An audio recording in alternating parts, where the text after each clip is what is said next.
Thanks, Ibrahima, for putting this together, and thank you to the Henry George School for the support in terms of the study, but then also in terms of continued communication and having us here today. I think the study that we have is interesting, and the reason why I put this title here, toward Georgism on the ground work, is because this study wasn't just some broad thing about land, vacant land assessments, but really about ensuring that these land assessments were correct to ensure that they were being taxed appropriately, with real impact. And so hopefully we will show that. And so we appreciate the Henry George School for having us. I'll kick it over to Lars to quickly introduce himself before we jump into it. Yes, besides my biography that Ibrahima just gave, my background is I've been a land value tax researcher for the past several years. I actually had some of my origins actually in this very community in the Henry George School of Social Science. I became convinced that land valuation was a very important part of actually getting things done politically. And in order to do that, I was looking around for anyone who could maybe teach me something about that. And I heard this guy, Ted Gwartney, was going to be giving a series of lectures at this place called the Henry George School of Social Science. And so I signed up for some seminars. This was before I knew basically anything. This was before I wrote my whole article series. I used that seminar series and some follow-up interviews with Ted to greatly inform the last article in my series. And so in many just very direct literal ways, the HGSSS, really kind of was foundational for me getting my start and being able to achieve what I've now been able to. And so I'm very grateful for that. So yeah, and let's go. Let's do it. Yeah, so for those of you who don't know, Lars and I sort of got together a year and a half ago. We started Center for Land Economics, and I kick off some of these presentations by explaining what the Center for Land Economics is, and I explain it in all these terms that nobody really cares about because at the end of the day, with this audience, I can tell you none of these words matter. The reason why Center for Land Economics exists is to accomplish land value taxes. And that's our main goal. So if you don't know what the Center for Land Economics is for, this is it. And how does the Center for Land Economics do it is maybe more interesting to this crew. And the first thing that we care about is expanding support for LVT. As you all might know, we run the Progress and Poverty Substack. We publish research that helps really people to relate land value tax to what is happening in our modern day, how it relates to the housing crisis, and different ideas of crises that we're currently facing and why land value tax, quote, could solve this. The next thing that we do is we produce public software. This is all open source, so people can really use the software their own. We don't believe in gatekeeping knowledge or software. We want people to have access to all the software. We have a lot of different software packages that we produce, but one of the main ones that Lars produced was OpenAVM Kit, which allows us to do land valuations and valuations of property across the nation, and became pivotal in our studies related to Maryland and Baltimore. And the final thing we do is we provide technical support. This is technical support to city governments, to state governments, to city electeds and state electeds. We do data analysis and legal analysis to help them understand their property tax system and also model what a land value tax would look like. Importantly, when we started the Center for Land Economics, we were going around talking to everyone. We met this guy, Josh Vinson, who introduced us to these people in Baltimore who were really doing great work. And they told us about an issue in Baltimore related to vacant land valuation. And so it was a combination of these things of doing the on the ground works and talking to community leaders that led us to discover something that community leaders were complaining about in terms of vacant land valuation. And that led to these studies that we're talking about today. And really the crux of what we do, which is providing that technical assistance. So what was the problem? Well, you would have streets like this, which were single family houses, and in the middle you would have a vacant lot. This is Bateman Ave in Baltimore, Maryland. And that vacant lot was ultimately not valued or assessed at the same land ratio as the plots nearby. So if you look at the land price per square foot that the assessor assigned, it assigned a $1 price per square foot to the vacant lots, and yet an $8 price per square foot to the improved properties nearby. And so this, to anyone who knows about Georgism, sounds false because, of course, these are in the same location. The land value should be the same. And so the core question is, Okay, so which is right? We know assessors are sometimes lazy. They don't care about land valuations. Maybe actually the improved properties, the land price should be $1 and the vacant land valuation is correct. Or maybe the vacant land valuation should be higher. And so in this example, luckily we it was really easy to determine which was right because that vacant land valuation was done in January 1st, and later on in the year it ended up selling in on April 9th for $50,000. So it sold for around 8 times more than it was assessed at in the same year. And so it was easy to tell that if you multiply by 8, then ultimately that looks a lot like the land valuations of the nearby parcels. And so we have this one example that really shows a mismatch in vacant land valuation compared to the improved parcels nearby. In other words, a subsidy for vacant land. And then we go and find another example community leaders brought to us, which is on Whittier Ave. And this was one that we really focused on because we have this block of parcels. You have around 8 vacant land parcels in a row, each valued at around $1 price per square foot. And meanwhile, the houses right next to it were valued at around $11 price per square foot. And so one of these has to be right and one of these has to be wrong. And we wanted to find out which is true. And not only which was true, but how systematic was the undervaluation? And was the undervaluation systematic, or did we just happen to find examples of this? And so luckily, the Center for Land Economics had just the guy to study this, which was Lars. And so Lars developed his Open AVM kit. Lars and I together were able to do this study, and I'll kick it over to Lars to speak towards the study. Great. Thanks, Greg. Yeah. So, one of the things we did is that I previously in my time at Value Base and even a little before then spent a lot of time basically not only building models to value different jurisdictions. So I must have worked on over a dozen different cities throughout the nation. Not only building new models to value them, but also diving real deep into how you can test whether the valuations are good. And one thing I learned pretty quickly um, was that it was all about coming up with very concrete, very simple to understand examples to communicate what you could see in the statistics because people get bored to death with the statistics. But if you show them, it's like, hey, the land is valued at $1, which seems like a number you picked out of a hat. Meanwhile, that lot you're saying is worth $7,000 will sell for 50,000. So these concrete examples are the same kind of examples that you would use in a property tax protest or from the assessor's perspective, a defense if they have to defend their valuation. So I looked at it through the lens of those property tax protest slash defense hearings that many of you have probably gone to if you've ever protested your property taxes, and took the same statistics and the same concrete examples to kind of build this kind of report around. And we used software we built, but it all came down to these kind of just very simple dollar and cents kind of examples. So you can go to the next slide here, Greg. So the really simple thing we did is that we leaned on this thing called a sales ratio.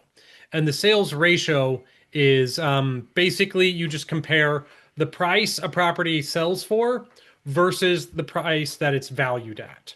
And you can do this one way or the other. But in this case, the ratio we're using is that we are putting the sale price over the assessed value to show you how much more it sells for versus what it's assessed for. Now, not everything sells every year, right? So we look for the sales we do have and look and see what that can tell us about the vacant land. Unfortunately, we were able to find enough examples to really make this kind of undeniable, that this wasn't just some kind of fluke, that this wasn't just some kind of subjective, he said, I said, you said, she said kind of thing, that we could just put this in black and white and they would just have to accept there was a problem here. This makes no common sense. And what we found was that one of the things we found was that if the assessed ratio is exactly if the assessed ratio to sales ratio is 1.0, that means that your valuation is right at the level of what you're seeing in the market. Now you see we have this word median that we throw in here. Somebody gets a deal whenever they buy something, somebody pays too much. So sometimes that ratio isn't always one for every individual's valuation and sale pair. But in the aggregate, you expect it to be around one, right? The whole idea of market value is things are valued at about what they're selling for in the market. That it's this kind of tendency, and it doesn't have to be perfect as long as it's close. But in Baltimore, it wasn't close at all, right? They say close only counts in horseshoes and hand grenades, and here, we're not quibbling about like a 25% over under here. We were finding cases where things were basically valued for essentially nothing, but then you go and look at what they sell for, and they sell for two, three, four, five, eight, 10 times as much. And so we figured, based off of what we were seeing in the sales, that the upper bound of the misvaluation was that things were selling for like at an upper estimate for as much as 8 times as much as what they were valued at. You can go to the next slide here. And so how much does that total up to? Now, this is an upper bound here. So the true value is probably a little bit less than this, but it could be up to this bad that we're basically looking up at like 427 million, like within spitting distance of $500 million of undervaluation. Mind you, this is only for vacant lots and residential vacant lots. We're not even talking commercial, we're not even talking industrial, we're not even talking residential land in general. This is only vacant residential land was consistently undervalued by hundreds and hundreds of millions of dollars. And when we put out a report and we crunched the numbers, it was pretty undeniable. And so we put out this report, and the importance of having this report in a nice official looking report was that the news immediately picked it up. It made national news, it made local news, and it immediately started moving the local policy conversation because SStat was not able to like kind of wiggle around on this and say, well, who can say? Like anyone who read this report was like, it's very clear these vacant lots are massively undervalued. And so we didn't want to be the bad guys to SStat, so we went ahead and sent them an early copy of the report before the press releases went out, so that they would be able to have a response teed up as soon as it came out. And their response was ready day one, and they said, "We know all about this. We're on it. We're fixing it already," which is exactly what we wanted them to do. Like, we don't want to yell at people. We want them to fix the problem.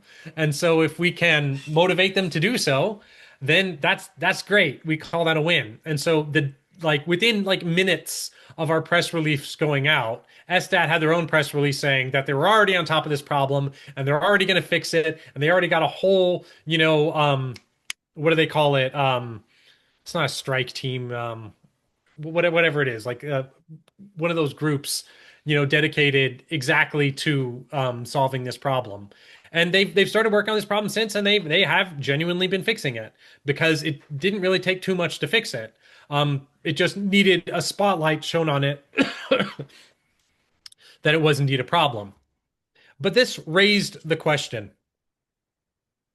What was interesting is that why do we care so much about this is that these undervaluations are going to undermine any kind of land value tax policy, right? If you're going to go implement an LVT with bad underlying assessments, your policy is going to fall apart.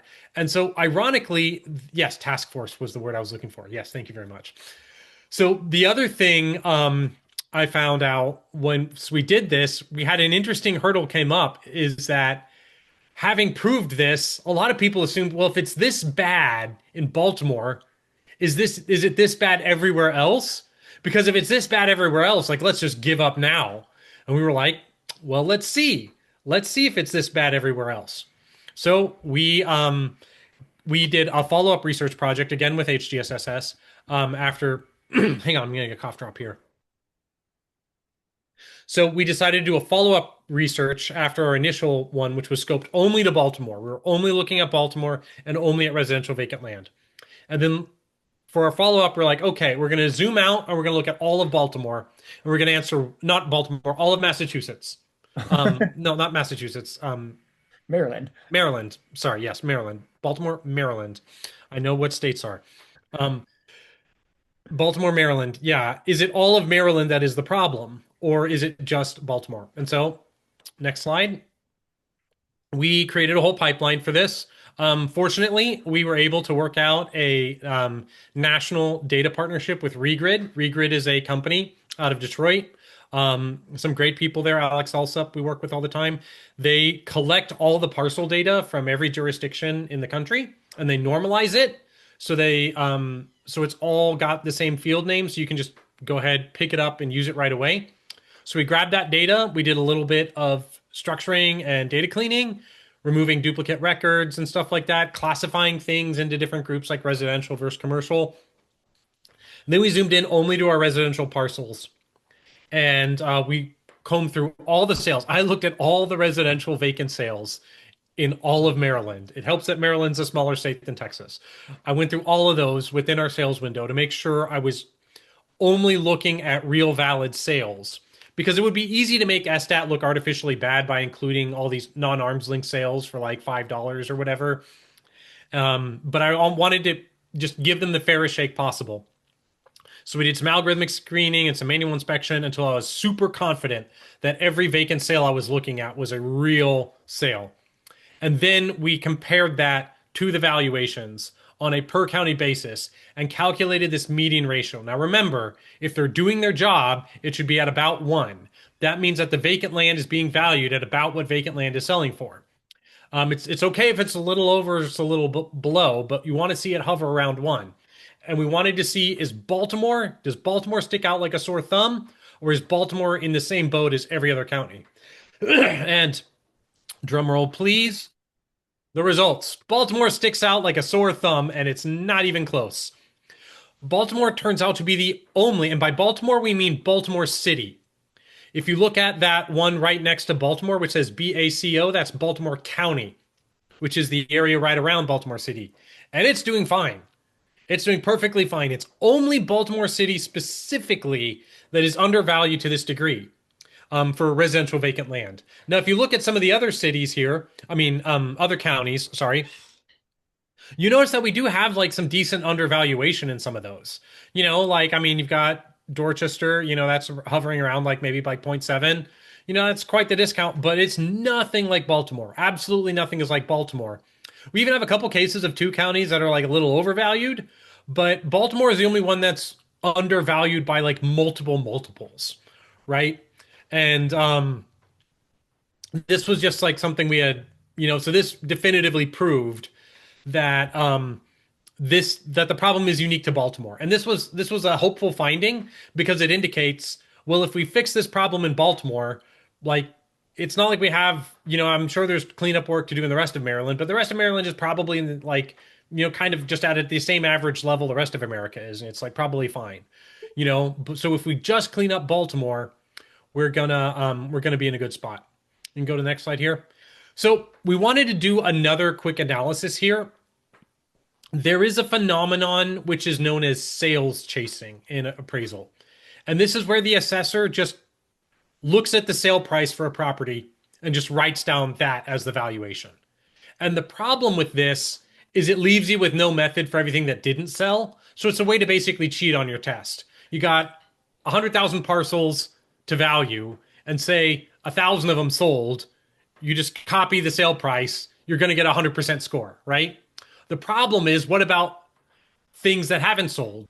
Are you valuing those at the market value? And the way to test this is to tell the assessor pencils down, wait a couple months, wait for some new sales to happen, and see how good their valuations, which are predictions, are.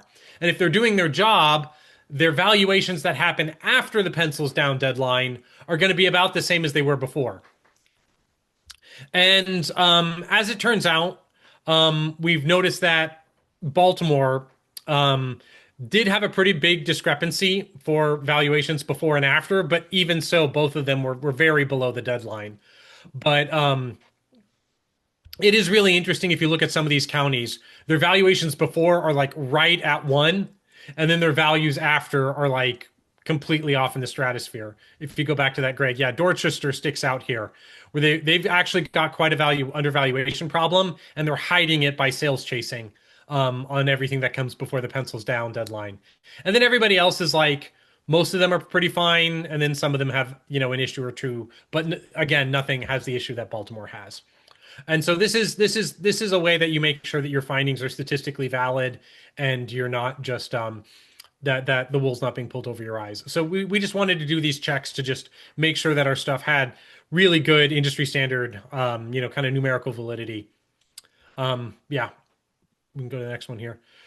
Yeah, so this was our follow-up article. We did our first article, which was, the vacant land report, and then we decided, to answer the question, is Baltimore an outlier?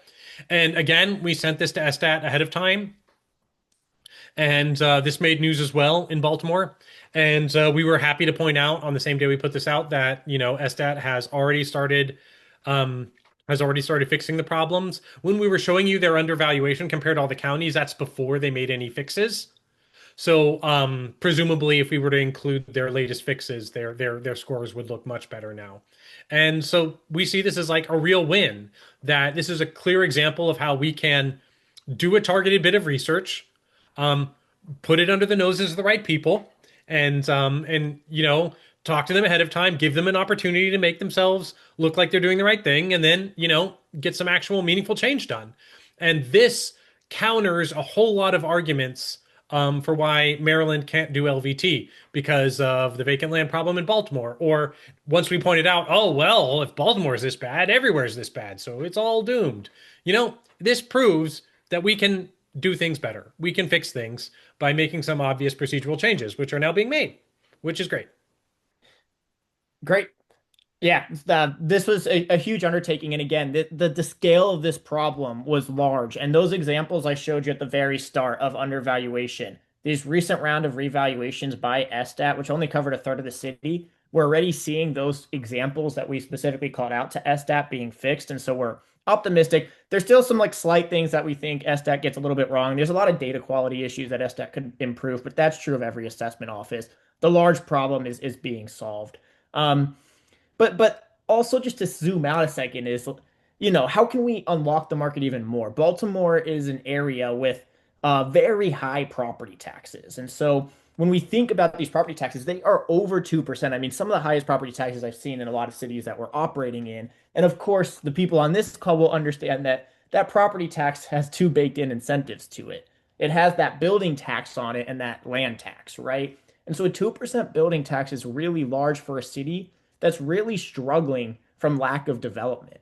And so when we think about the scale of the problem we're talking about, where we see that we have vacant land right next to row homes, then we're thinking about a system where that vacant land is is being undertaxed in two different regards. In the regards that the row home is being overtaxed because it has developed. It's being taxed 2% every year for development that occurred 30 years ago. And the vacant land was being subsidized by bad assessments and now is being subsidized by a property tax system that punishes development. And still incentivizes some of this land speculation that is really rampant across all of Baltimore. As we've been doing our work, there's been a lot of studies that have been coming out around LLC ownership and consolidated ownership of properties in Baltimore. It's a city that could really use a land value tax shift, right? We need to update these incentives for Baltimore. It's a city that desperately needs land value tax shifts. And again, we look at these commercial parking lots. A commercial in particular is so funny because you have a Burger King sitting on a massive parking lot and the valuations will be wrong. And then you'll have, this mixed use block paying 10 times more property taxes for being efficient. And so Maryland has been considering legislation to authorize split rate taxation. The people on the ground have been doing a lot of work in pushing this legislation. Of course, Josh is on the call. He's also been part of these efforts for a very long time and very supportive of these efforts in Maryland and in Baltimore. This legislation is going through its phases. At one point, SStat was really worried about this legislation. They still are. They were going to give a fiscal note of $100 million. Lars and I, through conversations with them, we're asking questions about where that fiscal note was coming from, why this would cost them so much money to implement, and they brought that number down to 36 million. We still think that there's more ways to go, but again, that's where this work comes in handy, is showing the numbers and helping governments understand the numbers behind their systems and how they can improve their systems. There's a series of recommendations in our report to SStats on how they can improve their data quality that we didn't go into in this, and probably bore you all, but it's important stuff. Administrative stuff is very important for this. And zooming out, right now, there's never been a better time to double down on land value taxes. There are 8 states with active introduced legislation to enable land value taxes, 2 more states at least with emerging public interest. And I'll tell you personally, got another email in a different state today. There's even more interest in states from electeds all across the country. And so I wouldn't be surprised if that, 8 states, if I told you 3 years ago 8 states had legislation introduced, I don't think you would have believed it. Who knows where we'll be in a couple of years. And hopefully some of this starts passing. If you're not tracking the Virginia news, Virginia last week or 2 weeks ago at this point, no, one of those, the Senate unanimously passed a bill to allow Charlottesville to implement. And so we're quite excited about these efforts, and particularly the Henry George School. I know you all are based in New York. A lot of you are in New York, so I would feel remiss if I didn't mention that there's a lot of New York momentum. We did a study in Syracuse on the median impact of LVT shift that's been making its way all around New York. The mayor just said in their state of the city that she's interested in exploring LVT as a tool. It was her first state of the city as she was just elected, and that happened because the council member we've been working with put our study in front of her. And so we're excited about New York State legislation that would enable all cities to implement a split rate tax and a land value tax.